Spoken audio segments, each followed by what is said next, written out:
اچھا، آج کے اس تفصیلی مطالعے میں ہم ہم ایک ایسی تحریر پر بات کرنے والے ہیں جو جو پہلی نظر میں تو بہت سادہ سی لگتی ہے، جی لیکن اگر غور کیا جائے نا تو اس کے اندر مفہوم کا ایک پورا سمندر چھپا ہوا ہے۔ مطلب ہم سب آج کل ایک عجیب سی دوڑ کا حصہ بنے ہوئے ہیں۔ بالکل بنے ہوئے ہیں۔ صبح اٹھنے سے لے کر رات سونے تک ذہن میں بس یہی چل رہا ہوتا ہے کہ آگے کیسے بڑھنا ہے۔ ہاں، مزید کامیابی کیسے ملے گی یا لوگ کیا سوچیں گے اور ہمارا اثر و رسوخ کیسے بڑھے گا۔ لیکن ہمارے پاس آج جو تحریر ہے نا، ہم، جس کا عنوان ہے دعوت اللہ سے سب کچھ ہونے کا یقین آ جائے، ہم، یہ ہمیں اچانک رکنے پر مجبور کر دیتی ہے۔ جی محمد فاروق راشد صاحب کی یہ تحریر ہے۔ بالکل، محمد فاروق راشد صاحب جو کہ ایک اردو ٹیچر ہیں، انہوں نے اس تحریر میں ایک بالکل ہی مختلف زاویہ پیش کیا ہے۔ تو آج کی اس گفتگو کا بنیادی مقصد یہی ہے کہ ہم اس تحریر کے اندر جو چھپے ہوئے روحانی، اخلاقی اور سماجی اصول ہیں نا، ان کو نکال کر سامنے لائیں۔ بالکل، اور یہ سمجھنے کی کوشش کریں کہ وہ جو حقیقی کامیابی کا تصور ہے، جو مادی چیزوں سے بہت اوپر کی چیز ہے، جی وہ اصل میں ہے کیا، اور ایک انسان کا اس پوری کائنات کے نظام کے ساتھ اصل تعلق کیا ہونا چاہیے۔ چلیں اس بات کو ذرا کھولتے ہیں۔ ضرور۔ مجھے اس تحریر کو پڑھ کر سب سے زیادہ حیرت اس بات پر ہوئی کہ کیسے ایک چھوٹے سے مضمون میں محبت کی نفسیات کو اور لیڈرشپ کے اصولوں کو اور کائنات کے سب سے بڑے طاقتور ضابطوں کو ایک ساتھ جوڑ دیا گیا ہے۔ یہ بہت دلچسپ بات کی ہے۔ یعنی یہ کوئی روایتی اخلاقی درس نہیں لگ رہا تھا، بلکہ اسے ہم ایک طرح کا اسپریچول لائف ہیک کہہ سکتے ہیں۔ ہاں، روحانی طریقہ۔ جی، جو ہماری روزمرہ کی زندگی کے فیصلوں کو مکمل طور پر بدلنے کی صلاحیت رکھتا ہے۔ دیکھیں، یہ بات واقعی غور طلب ہے کہ ہم اکثر اپنی زندگیوں کو مختلف حصوں میں بانٹ دیتے ہیں۔ بالکل۔ مطلب دفتری معاملات الگ ہیں، ذاتی زندگی الگ ہے، اور پھر روحانیت کے لیے ہم نے ایک بالکل الگ گوشہ مخصوص کیا ہوتا ہے۔ ہاں، سنڈے کا دن رکھ لیا یا کوئی اور وقت۔ بالکل۔ لیکن اس تحریر کی سب سے بڑی طاقت ہی یہ ہے کہ یہ ان تمام خانوں کو گرا دیتی ہے۔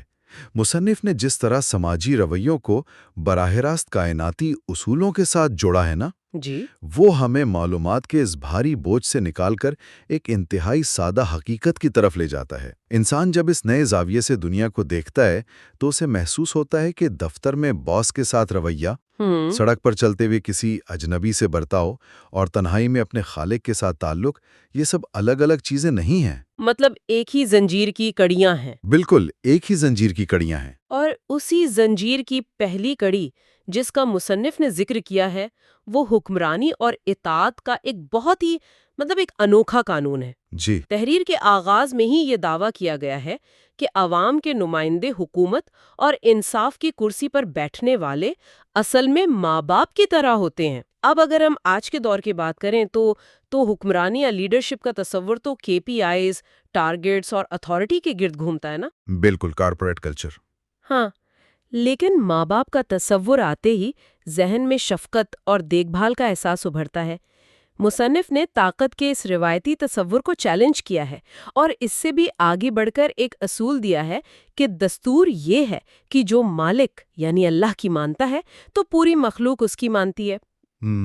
اب یہ بات سننے میں تو بہت اچھی لگتی ہے، لیکن اگر ہم کارپوریٹ دنیا یا آج کے انتہائی مسابقتی دور کی بات کریں تو یہ اصول کیسے کام کرتا ہے؟ ظاہری طور پر مطلب کیا یہ انسان کو عملی دنیا میں پیچھے نہیں چھوڑ دے گا؟ ہاں، ظاہری طور پر ایسا لگ سکتا ہے کہ یہ نقطہ نظر انسان کو عملی دنیا کی دوڑ سے باہر کر دے گا، لیکن اگر ہم جدید لیڈرشپ کی نفسیات کا گہرا مطالعہ کریں تو صورتحال بالکل مختلف نظر آتی ہے۔ اچھا، وہ کیسے؟ آج کل مینجمنٹ سائنسز میں سرونٹ لیڈرشپ کا تصور بہت مقبول ہو رہا ہے۔ جی، سرونٹ لیڈرشپ۔ جس کا بنیادی نقطہ یہی ہے کہ ایک لیڈر کو اختیار جمانے کے بجائے خدمت اور شفقت سے کام لینا چاہیے۔ مصنف دراصل اسی نظریے کو ایک مضبوط روحانی بنیاد فراہم کر رہے ہیں۔ اور جہاں تک اس بات کا تعلق ہے کہ جو خالق کی مانتا ہے مخلوق اس کی مانتی ہے، تو یہ دراصل اثر و رسوخ اور طاقت کے درمیان کا فرق ہے۔ مطلب انفلوئنس اور پاور کا فرق؟ بالکل، طاقت جو ہے وہ کرسی یا عہدے سے آتی ہے جسے کسی بھی وقت چھینا جا سکتا ہے۔ ہاں، باس بدل گیا تو طاقت ختم۔ بالکل، لیکن اثر و رسوخ ایک اندرونی کشش کا نام ہے۔ جب ایک انسان اپنے پیدا کرنے والے کے سامنے جھک جاتا ہے اور اس کے بنائے ہوئے اعلیٰ اخلاقی اصولوں پر چلنا شروع کر دیتا ہے۔ جیسے سچائی ہو گئی، دیانتداری ہو گئی۔ جی، سچائی، انصاف، تو لوگ خود بخود اس پر اعتماد کرنے لگتے ہیں۔ یہ کوئی جادوئی عمل نہیں ہے، بلکہ کائنات کا ایک سماجی اور نفسیاتی قانون ہے کہ انسان ہمیشہ سچائی اور خالص پن کی طرف کھنچا چلا آتا ہے۔ یہ تو واقعی لیڈرشپ کے تصور کو ایک نئی جہت دیتا ہے، جہاں اختیار مسلط کرنے کی بجائے کردار سے کمایا جاتا ہے۔ بالکل کردار سے کمایا جاتا ہے۔ اچھا، اسی انسانی نفسیات کو مصنف نے ایک اور دلچسپ انداز میں پیش کیا ہے۔ وہ محبت کی نفسیات اور دل کے کانوں کی بات کرتے ہیں۔ دل کے کان۔ تحریر میں یہ بڑا شاندار مشاہدہ موجود ہے کہ جب کسی انسان کو کسی سے محبت ہوتی ہے تو وہ اس کا نام یا اس کی بات بار بار سننے سے بیزار نہیں ہوتا۔ بالکل ایسا ہی ہے۔ ہم سب نے یہ تجربہ کیا ہے کہ جب کوئی ایسا شخص بول رہا ہو جس سے ہم جذباتی طور پر جڑے ہوئے ہیں تو ہم الفاظ کو صرف سنتے نہیں ہیں بلکہ محسوس کرتے ہیں۔ جی، مصنف اس نفسیات کو استعمال کرتے ہوئے کہتے ہیں کہ رویہ ایسا ہونا چاہیے کہ یہ نہ دیکھا جائے کہ بات کون کہہ رہا ہے بلکہ یہ دیکھا جائے کہ بات کس کی ہے۔ یہ ایک بہت بڑا دعویٰ ہے کیونکہ آج کل ہم ہر بات کو اس کے بولنے والے کے فلٹر سے گزار کر پرکھتے ہیں نا۔ بالکل، اور یہی وہ فلٹر ہے جو معاشرے میں تعصب اور غلط فہمیوں کو جنم دیتا ہے۔ ہم پیغام سے زیادہ پیغام دینے والے کی ظاہری حیثیت، اس کے کپڑوں، اس کے سٹیٹس یا اس کی بول چال کے انداز کو اہمیت دیتے ہیں۔ ہاں، کہ یہ کس بیک گراؤنڈ سے آ رہا ہے۔ بالکل، لیکن مصنف یہاں جو نقطہ اٹھا رہے ہیں وہ انسانی شعور کی ایک بہت اعلیٰ سطح کی طرف اشارہ ہے۔ اگر پیغام سچائی پر مبنی ہے یا وہ خالق کائنات کی طرف سے ہے تو پھر یہ دیکھنا بے معنی ہو جاتا ہے کہ وہ بات کون شخص ہم تک پہنچا رہا ہے۔ صحیح۔ اس تحریر میں ایک جملہ استعمال ہوا ہے کہ نیکی کرنے والا ہمیشہ نیکی کو ڈھونڈتا ہے۔ نیکی کو ڈھونڈتا ہے۔ یہ دراصل انسانی نفسیات کے کنفرمیشن بائس کو ایک مثبت رخ دینے کی بات ہے۔ اچھا، یہ بہت دلچسپ بات کی آپ نے کنفرمیشن بائس کی۔ جی، انسان کے اندر جو چیز بھری ہوتی ہے نا، وہ بیرونی دنیا میں بھی اسی کی تلاش کرتا ہے۔ اگر اندر محبت، سچائی اور نیکی کی طلب موجود ہے تو انسان ہر بات میں سے کوئی نہ کوئی مثبت اور تعمیری پہلو نکال لے گا۔ وہ صرف ظاہری الفاظ کو نہیں سنے گا بلکہ اس پیغام کی روح کو اپنے دل کے کانوں سے محسوس کرے گا۔ یہ بات واقعی انسان کو اپنے اندر جھانکنے پر مجبور کر دیتی ہے کہ ہم دنیا کو کس نظر سے دیکھ رہے ہیں۔ کیا ہم خامیاں تلاش کر رہے ہیں یا نیکی ڈھونڈ رہے ہیں؟ بالکل۔ چلیں اس گفتگو کو تھوڑا آگے بڑھاتے ہیں، جہاں تحریر میں کائناتی طاقت کے توازن کا ذکر آیا ہے۔ مصنف نے ایک عام زندگی کی مثال دی ہے کہ اگر دنیا میں کوئی کسی سے ناراض ہو جائے تو معاملات کو سلجھانے کے لیے کوئی تیسری طاقتور ہستی بیچ میں پڑ کے صلح کروا سکتی ہے۔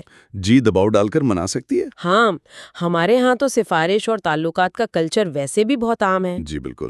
لیکن پھر وہ بات کرتے ہیں اللہ کی صفت جبار کی۔ وہ کہتے ہیں کہ اگر اللہ ناراض ہو جائے تو دنیا کی کوئی بھی بڑی ہستی یا طاقت انہیں مجبور نہیں کر سکتی، کیونکہ وہ جبار ہے، سب پر غالب ہے۔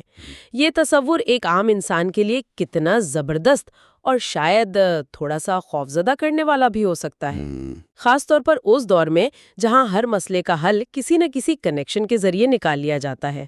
دیکھیں، اس تصور کو سمجھنے کے لیے ہمیں جبار کے لفظی اور ساختی معنی پر غور کرنا ہوگا۔ عام طور پر اس کا ترجمہ صرف غصہ کرنے والے کے طور پر کر لیا جاتا ہے، جو کہ درست نہیں ہے۔ اچھا؟ جبار کا اصل مطلب وہ ذات ہے جس کا ارادہ ہر حال میں نافذ ہو کر رہے، جو بکھری ہوئی چیزوں کو زبردستی جوڑنے کی طاقت رکھتا ہو اور جس کے فیصلوں کے آگے کسی کا زور نہ چلے۔ صحیح۔ یہ دراصل انسان کے اس غرور کو توڑنے کے لیے ہے کہ وہ اپنے پیسے، طاقت یا تعلقات کے بلبوتے پر کائنات کے نظام عدل کو بائی پاس کر سکتا ہے۔ کہ میرے پاس سفارش ہے تو میں بچ جاؤں گا۔ بالکل، لیکن اس تحریر کا کمال یہ ہے کہ یہ صرف خوف پر ختم نہیں ہوتی۔ جی۔ اسی صفت جبار کے فوراً بعد خالق کی لامحدود رحمت کا تصور بھی پیش کیا گیا ہے۔ یہ واضح کیا گیا ہے کہ بڑی سے بڑی غلطی اور گناہ صرف سچی معافی مانگنے سے معاف کر دیے جاتے ہیں۔ سبحان اللہ۔ یہ خوف اور امید کا وہ توازن ہے جو انسانی نفسیات کو مایوسی اور سرکشی دونوں سے بچاتا ہے۔ یہ توازن واقعی بہت اہم ہے، مگر یہاں ایک حد بھی مقرر کی گئی ہے۔ تحریر کے مطابق معافی مانگنے سے ہر گناہ معاف ہو سکتا ہے، سوائے شرک، کفر اور نفاق کے۔ جی، اب یہ اصطلاحات عموماً مذہبی گفتگو تک محدود رہتی ہیں، لیکن اگر ہم انہیں انسانی وجود کی سالمیت یا انٹیگریٹی کے تناظر میں دیکھیں تو یہ استثناء کیا معنی رکھتا ہے؟ کیا یہ صرف روایتی گناہ ہے یا اس کی کوئی گہری نفسیاتی اور وجودی حقیقت بھی ہے؟ اگر ہم ان اصطلاحات کو گہرائی میں جا کر سمجھیں تو یہ محض مذہبی لیبل نہیں ہے، بلکہ یہ انسانی شخصیت کی تباہی کے مختلف درجے ہیں۔ مثال کے طور پہ نفاق یا منافقت کو لیں۔ جی، یہ دراصل کیا ہے؟ یہ اس بات کا نام ہے کہ انسان اندر سے کچھ اور ہے اور باہر سے کچھ اور۔ نفسیات کی زبان میں سے ایک انتہائی درجے کا کوگنیٹو ڈسننس کہا جا سکتا ہے، جہاں انسان کی سوچ اور عمل میں مسلسل تضاد رہتا ہے۔ اور ایسا انسان کبھی پرسکون نہیں رہ سکتا۔ بالکل، ایسا شخص کبھی اندرونی سکون نہیں پا سکتا، کیونکہ وہ کائنات کے ساتھ دھوکہ کر رہا ہوتا ہے۔ اسی طرح شرک کو صرف مورتی پوجا تک محدود نہیں کیا جا سکتا۔ تو پھر اس کا وسیع مطلب کیا ہوگا؟ یہ دراصل اپنی حتمی وفاداریاں بانٹ دینے کا نام ہے۔ جب ایک انسان دولت، سٹیٹس یا کسی اور انسان کو اپنے خالق کے برابر طاقتور مان لیتا ہے تو وہ اپنی ہی آزادی کا سودا کر لیتا ہے۔ بہت گہری بات ہے یہ۔ خالق نے انسان کو پیدا ہی اس لیے کیا ہے کہ وہ صرف ایک طاقت کے سامنے جھکے اور باقی پوری کائنات سے آزاد ہو جائے۔ جب وہ اس بنیادی حقیقت سے انکار کرتا ہے تو یہ ایک ایسا کائناتی دھوکہ ہے جو اس کے اپنے وجود کی جڑوں کو کھوکھلا کر دیتا ہے۔ یہی وجہ ہے کہ ان چیزوں کو معافی کے دائرے سے باہر رکھا گیا ہے، کیونکہ یہ انسان کی اپنی فطرت کے خلاف بغاوت ہے۔ یہ نقطۂ نظر تو ان تصورات کو بالکل ایک نئی روشنی میں پیش کرتا ہے۔ ایک طرف کائنات کا سب سے بڑا سچ اور دوسری طرف انسان کا اپنا اندرونی سکون۔ جی بالکل۔ چلیں اب ہم زندگی کے اس پہلو کی طرف آتے ہیں جس کے پیچھے آج کا ہر انسان بھاگ رہا ہے، اور وہ ہے کامیابی۔ ہر کوئی اسی دوڑ میں ہے۔ جی، جدید دور کا مائنڈ سیٹ ہمیں بتاتا ہے کہ کامیابی وہ ہے جو آپ نے خود محنت کر کے حاصل کی ہو۔ لوگ صبح سے شام تک خود کو ثابت کرنے میں لگے رہتے ہیں، لیکن اس تحریر میں کامیابی کا جو معیار دیا گیا ہے وہ سیدھا سیدھا یہ کہتا ہے کہ کامیاب وہ ہے جسے اللہ پاک جس کو کامیاب کریں گا وہ کامیاب ہوگا۔ بے شک۔ اور کامیابی کا راستہ دین پر چلنے کو قرار دیا گیا ہے، یعنی اللہ کے احکام اور حضور پاک صلی اللہ علیہ وسلم کے طریقوں پر چلنا۔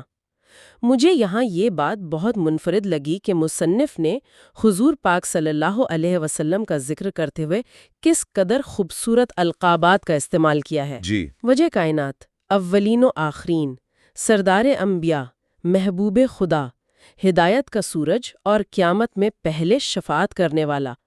یہ محض نام نہیں ہے، بلکہ یہ بتاتے ہیں کہ کمال کا ماڈل یا رول ماڈل کون ہے۔ بالکل۔ یہ القابات دراصل مصنف کے اس یقین کی عکاسی کرتے ہیں کہ کائنات میں کامیابی کا جو حتمی اور پرفیکٹ نمونہ ہے وہ ان ہستیوں کی زندگی ہے۔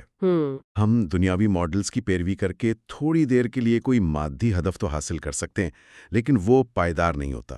مصنف ہمیں یہ سمجھانے کی کوشش کر رہے ہیں کہ جب آپ اس ہستی کی پیروی کرتے ہیں جسے خود کائنات کے خالق نے ہدایت کا سورج بنا کر بھیجا ہو، تو پھر آپ کی کامیابی صرف اس دنیا تک محدود نہیں رہتی، بلکہ وہ آگے تک جاتی ہے۔ جی، وہ زمان و مکان کی قید سے آزاد ہو جاتی ہے۔ یہ ایک بہت بڑا پیراڈائم شفٹ ہے کہ کامیابی کوئی ایسی چیز نہیں جسے ہم باہر جا کر پکڑ لیں، بلکہ یہ وہ چیز ہے جو خالق کی طرف سے ایک انعام کے طور پر ملتی ہے جب انسان اپنے اعمال کا رخ صحیح سمت میں کر لیتا ہے۔ اور اسی کامیابی کے ساتھ جو سب سے بڑا خوف انسان کے دل میں ہوتا ہے وہ ہے عزت اور ذلت کا خوف۔ تحریر میں اس حوالے سے ایک انتہائی طاقتور اصول دیا گیا ہے۔ جی، یہ اصول کہتا ہے کہ عزت کے کام کرنے والے کو عزت ملتی ہے اور ذلالت کے کام کرنے والے کو ذلیل کیا جاتا ہے۔ اور سب سے کمال کی بات یہ ہے کہ جس کو اللہ پاک ذلیل کرے اسے کوئی عزت نہیں دے سکتا، اور جس کو اللہ پاک عزت دیں ساری دنیا مل کر بھی اس کو ذلیل نہیں کر سکتی۔ بے شک۔ ذرا سوچیں کہ اگر کوئی انسان واقعی اس اصول پر یقین کر لے تو اس کی زندگی سے کتنے ہی خوف ختم ہو جائیں گے۔ جی، ہم دفتر کی سیاست، معاشرے کے دباؤ اور اس فکر میں جیتے ہیں کہ لوگ کیا کہیں گے، کہیں میری ریپوٹیشن خراب نہ ہو جائے۔ جی، یہ اصول تو انسان کو ایک مکمل ذہنی آزادی دے رہا ہے۔ میں اسے آزادی کے ساتھ ساتھ ایک بہت بڑی ذمہ داری بھی کہوں گا۔ جب ہم یہ مان لیتے ہیں کہ عزت اور ذلت کسی انسان یا باس کے ہاتھ میں نہیں ہے تو ہم چاپلوسی، جھوٹ اور شارٹ کٹ سے آزاد ہو جاتے ہیں۔ بالکل۔ پھر ہمیں اس بات کی پرواہ نہیں رہتی کہ ہمارا کوئی کام سوشل میڈیا پہ کتنے لائکس لے رہا ہے یا لوگ ہماری کتنی تعریف کر رہے ہیں۔ ہم صرف یہ دیکھتے ہیں کہ جو کام ہم کر رہے ہیں کیا وہ کائنات کے اصولوں کے مطابق عزت کا کام ہے یا نہیں۔ بہت خوبصورت بات ہے۔ اگر ہم نے دیانتداری سے اپنا کام کیا ہے تو پھر نتیجہ خالق پر چھوڑ دیا جاتا ہے۔ یہ اصول انسان کو اینگزائٹی اور بیجا ذہنی دباؤ سے نکال کر ایک انتہائی پرسکون اور فوکس زندگی کی طرف لے جاتا ہے۔ یہ ذہنی سکون والی بات بہت گہری ہے، اور جب انسان خود پرسکون ہوتا ہے تو پھر اس کا رویہ دوسروں کے ساتھ بھی بدل جاتا ہے۔ بالکل۔ تحریر کا اگلا حصہ اسی رویے یعنی رحم کے کائناتی اصول پر بات کرتا ہے۔ لکھا ہے کہ جو انسان زمین والوں پر رحم کرے گا تو 7 آسمانوں، 7 زمینوں اور پوری کائنات کا مالک اس پر رحم کرے گا۔ یہ ایک زبردست فارمولا ہے۔ واقعی آج کے دور میں جہاں ہر انسان دوسرے کو گرا کر آگے بڑھنا چاہتا ہے، وہاں زمین والوں پر رحم کرنا ایک مشکل کام لگتا ہے۔ لیکن اس رحم کے بدلے میں جو آفر ہے وہ 7 آسمانوں اور زمینوں کے مالک کی طرف سے ہے۔ اس کے ساتھ ہی عاجزی کا ذکر کیا گیا ہے کہ عاجزی کرنے والا کبھی مایوس یا نامراد نہیں ہوتا۔ ہم عام طور پر عاجزی کو کمزوری سمجھتے ہیں نا، کہ اگر ہم جھک گئے تو لوگ ہمیں کچل دیں گے۔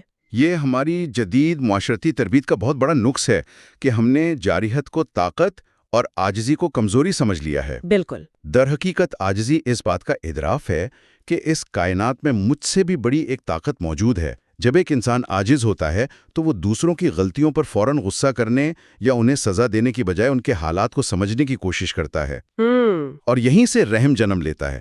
کائنات کا نظام ایک بازگشت یا ایکو کی طرح کام کرتا ہے۔ جو لہر آپ یہاں سے بھیجتے ہیں وہی پلٹ کر آپ کے پاس آتی ہے۔ جو بو گے وہی کاٹو گے۔ بالکل۔ اگر آپ زمین پر موجود کمزور انسانوں پر، اپنے ماتحتوں پر رحم کریں گے تو یہ ممکن ہی نہیں کہ وہ لامحدود طاقت جو کائنات کا نظام چلا رہی ہے وہ مشکل وقت میں آپ کو تنہا چھوڑ دے۔ صحیح۔ عاجزی انسان کو کائنات کی ہم آہنگی کا حصہ بنا دیتی ہے، جبکہ تکبر اسے اس نظام سے کاٹ کر اکیلا کر دیتا ہے۔ یہ ایکو والی مثال بہت شاندار ہے۔ جو کچھ ہم بھیج رہے ہیں وہی واپس آ رہا ہے۔ اب ہم اس تفصیلی مطالعے کے سب سے فیصلہ کن اور میرے ذاتی پسندیدہ حصے کی طرف بڑھتے ہیں۔ جی فرمائیے۔ مصنف نے انسانی وجود کو سمجھانے کے لیے ایک بڑی دلچسپ تشبیہ دی ہے۔ وہ کہتے ہیں کہ دنیا کا دستور ہے کہ خالی ڈبے کی کوئی قیمت نہیں لگتی، قیمت تو اس کی لگتی ہے جو ڈبے کے اندر ہو، جیسے چاندی یا سونا۔ اسی طرح انہوں نے سمجھایا ہے کہ انسان کی ظاہری شکل و صورت یا اس جسم کی جو ایک ڈبے کی طرح ہے، اس کی اپنی کوئی قیمت نہیں جب تک کہ اس بندے کے دل میں خدا کا خوف یا تقوی نہ ہو۔ بالکل۔ اگر ہم اس مثال کو آج کے دور پر لاگو کریں تو ایسا لگتا ہے کہ ہم سب صرف ڈبوں کی پیکنگ کو چمکانے میں لگے ہوئے ہیں۔ مہنگے کپڑے، شاندار گاڑیاں، سوشل میڈیا کی بہترین پروفائلز، یہ سب اس ڈبے کا باہر والا حصہ ہی تو ہے۔ اس مثال نے در حقیقت جدید دور کے سب سے بڑے المیے پر انگلی رکھی ہے۔ ہم نے اربوں ڈالر کی ایک پوری انڈسٹری کھڑی کر دی ہے جو صرف اس ڈبے کو خوبصورت بنانے کا کام کرتی ہے۔ جی۔ لیکن ایک سنار یا جوہر شناس جب قیمت لگاتا ہے تو وہ ڈبے کی چمک دمک کو نہیں دیکھتا، وہ اسے کھول کر دیکھتا ہے کہ اندر کتنا خالص سونا موجود ہے۔ کائنات کے نظام میں بھی انسان کی مالیت اس کے ظاہری سٹیٹس سے نہیں بلکہ اس کے باطن سے لگتی ہے۔ صحیح۔ مصنف نے جس خدا کے خوف کا ذکر کیا ہے وہ دراصل اس بات کا مسلسل احساس ہے کہ مجھے اپنے ہر عمل کا حساب دینا ہے۔ جب یہ احساس اندر موجود ہوتا ہے تو وہی انسان کا اصل سونا ہے، اور یہ احساس کتنا طاقتور ہونا چاہیے اس کا اندازہ اس بات سے لگایا جا سکتا ہے کہ تحریر میں بتایا گیا ہے کہ پیر پیغمبر بھی ڈرتے ڈرتے اس دنیا سے چلے گئے۔ اللہ اکبر۔ وہ ہستیاں جو کائنات کے سب سے خالص ترین انسان تھے، انہوں نے بھی کبھی یہ دعویٰ نہیں کیا کہ ہم نے اپنی منزل پا لی ہے، بلکہ وہ مسلسل ایک خوف اور امید کی حالت میں رہے۔ یہ بات انسان کو جھنجھوڑ دیتی ہے کہ جب وہ عظیم ہستیاں اتنی محتاط تھیں تو ہماری تو کیا ہی حیثیت ہے۔ مصنف اسی خوف کی بنیاد پر ایک اور کڑوی حقیقت سامنے لاتے ہیں۔ وہ کہتے ہیں کہ ہمیں بھی آخر ایک دن اس دنیا سے چلے جانا ہے۔ جی۔ جو کچھ دنیا میں کھا لیا یا استعمال کر لیا وہ تو ختم ہو گیا، اور جو کچھ خالصتاً اللہ پاک کی رضا کے لیے نیک عمل کر کے آگے بھیج دیا وہی اصل آخرت کا سرمایہ ہے۔ بالکل۔ باقی سب کچھ، یہ گاڑیاں، یہ بینک بیلنس، یہ عہدے، یا تو ہم انہیں چھوڑ دیں گے یا وہ ہمیں چھوڑ دیں گے۔ اگلی زندگی کے سفر میں صرف ہمارا عمل ساتھ جائے گا۔ اس نقطۂ نظر کو اپنانے کے بعد تو انسان کی سرمایہ کاری کا پورا نظریہ ہی بدل جانا چاہیے۔ بے شک، یہ انسان کے ترجیحات کے نظام کو مکمل طور پر الٹ دیتا ہے۔ ہم عام طور پر سمجھتے ہیں کہ جو چیز ہمارے قبضے میں ہے وہ ہماری ہے، جی، لیکن مصنف بتا رہے ہیں کہ جو آپ نے استعمال کر لیا وہ تو فنا ہو گیا، اور جو آپ نے جوڑ کر رکھ لیا وہ آپ کے وارثوں کا ہو گیا۔ آپ کا اصل سرمایہ صرف وہ ہے جو آپ نے کسی بھوکے کو کھلا دیا، کسی روتے ہوئے کو چپ کرا دیا، یا کوئی ایسا عمل کیا جو خالق کی رضا کے لیے تھا۔ یہ وہ اثاثہ ہے جو موت کے بعد بھی اپنی قدر نہیں کھوتا۔ یہ بات ہمیں دنیا چھوڑنے کا درس نہیں دے رہی، بلکہ دنیا کو استعمال کرنے کا صحیح طریقہ سکھا رہی ہے۔ دنیا میں رہنا ہے، لیکن اسے منزل نہیں سمجھنا، بلکہ اسے ایک راستے کے طور پر استعمال کرنا ہے، جہاں سے ہم اپنا اصل سرمایہ آگے بھیج سکیں۔ تو اگر ہم اپنی اس پوری طویل گفتگو اور اس تفصیلی مطالعے کو ایک جگہ اکٹھا کریں تو بات کہاں آ کر رکتی ہے؟ ہم نے اختیار اور اطاعت کے فرق سے بات شروع کی، محبت کے کانوں کا ذکر کیا، جبال کی طاقت اور رحم کے اصولوں پر بات کی، اور پھر اس ڈبے کی حقیقت تک پہنچے۔ اس ساری بحث کو ہم اپنی روزمرہ کی بھاگ دوڑ والی زندگی میں کیسے فٹ کر سکتے ہیں؟ اگر اس تحریر کا لب لباب نکالا جائے نا، تو وہ یہ ہے کہ ہم ایک ایسی دنیا میں جی رہے ہیں جو ظاہری چیزوں کو اہمیت دیتی ہے، لیکن یہ تحریر ہمیں ہمارا باطن کی طرف واپس لاتی ہے۔ انسان کی حتمی کامیابی یا ناکامی کا فیصلہ اس بات پر نہیں ہوگا کہ اس نے کتنی دولت کمائی، بلکہ اس بات پر ہوگا کہ اس نے اپنے اندر کی دنیا کو کتنا صاف رکھا۔ جی، مصنف نے آخر میں ایک بہت فیصلہ کن بات کی ہے کہ کوئی بھی نام لینے کے قابل ہونا ضروری ہے۔ بہشت میں جانے کے لیے اپنے آپ کو لائق بنانا ہوگا۔ اس کا سیدھا سا مطلب یہ ہے کہ کائنات کی سب سے بڑی کامیابی مفت میں نہیں بانٹی جا رہی، انسان کو محنت کرنی پڑتی ہے۔ بالکل، محنت تو شرط ہے۔ اسے اپنے اندر سے تکبر، منافقت اور دنیا کی بیجا محبت کو نکال کر اسے رحم، عاجزی اور سچائی سے بھرنا پڑتا ہے۔ خود کو اس انعام کے لائق بنانا ہی انسان کا اصل کام ہے۔ خود کو لائق بنانا واقعی یہی سب سے بڑی جدوجہد ہے۔ آج کے اس تفصیلی مطالعے نے یقیناً ہمیں ان چیزوں کے بارے میں نئے سرے سے سوچنے پر مجبور کیا ہے جنہیں ہم اکثر روزمرہ کی عادتوں تلے دبا دیتے ہیں۔ سننے والوں کے لیے پروگرام کو ختم کرنے سے پہلے میں ایک ایسا سوال سامنے رکھنا چاہتی ہوں جو اس تحریر کی بنیاد پر ابھرتا ہے اور جس پر ہم سب کو تنہائی میں غور کرنا چاہیے۔ جی ضرور۔ ہم نے ڈبے اور اس کے اندر موجود سونے کی بات کی۔ ذرا تصور کریں کہ اگر آج اسی لمحے اچانک ہمارا وقت ختم ہو جائے اور ہمارے وجود کے اس ڈبے کو کھولا جائے، اس پر سے ہمارے عہدوں کا، ہماری ڈگریوں کا، ہمارے بینک بیلنس کا اور ان تمام تعریفوں کا غلاف ہٹا دیا جائے جو لوگ ہمارے منہ پر کرتے ہیں، تو اس ڈبے کے بالکل اندر خالصتاً کیا نکلے گا؟ کیا اس میں کچھ ایسا بچتا ہے جسے کائنات کا مالک دیکھ کر کہے کہ ہاں، اس کی کوئی قیمت ہے؟ کیا ہم واقعی اس قابل ہیں کہ اس ظاہری خول کے بغیر بھی ہماری کوئی اہمیت باقی رہے؟ اس سوال پر ضرور سوچئے گا۔ اس کے ساتھ ہی ہمارا آج کا یہ تفصیلی مطالعہ اختتام کو پہنچتا ہے۔ سنتے رہیں اور زندگی کے ان گہرے پہلوؤں پر غور کرتے رہیں۔